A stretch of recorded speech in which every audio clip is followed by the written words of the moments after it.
Questa volta giuro, ne ho abbastanza. Mollo tutto e ti dico addio.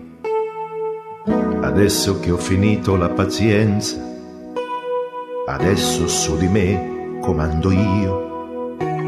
Lo so che poi verranno giorni duri e che avrò meno soldi di così, che pagheremo tutti i nostri errori, che stare soli è tutto un altro film.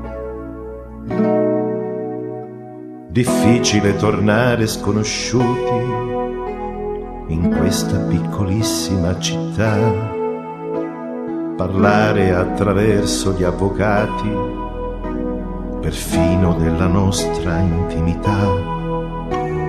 E visto che finisce così male e che il rispetto tu non sai cos'è, io tutto quello che ti posso dire in fondo a questa nostra storia è: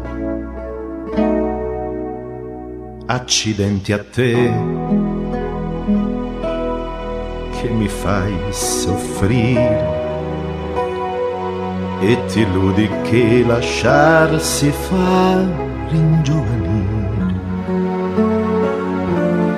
Accidenti a te che mi fai del male con la cattiveria già delle persone sole. Ripenso al giorno che ci siamo innamorati, troppo presto scongelati in mezz'ora di felicità, e ora stai con me per comodità. Accidenti a te, ti auguro di avere un bel rimpianto, di quelli che ti spaccano a metà, di piangere 2 lacrime ogni tanto, sicuramente a me succederà. Lo so, farò di tutto per scordarti, sai quante ne trovo come te, ma consolarsi con gli amori svelti, sai, per un uomo facile non è. Accidenti a te lo dico piano, mentre vorrei urlare che ti odio e che ti amo.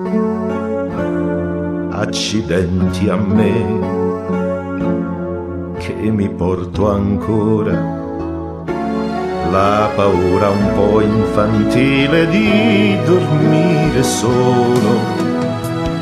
Purtroppo anche noi due ci siamo abituati, non facciamo più peccati e moriamo di tranquillità. E ora io e te, dimmi che si fa, eppure ci vogliamo ancora bene. Tutto questo tempo insieme sarà stato anche felicità. Che un istante, accidenti a me, accidenti a te.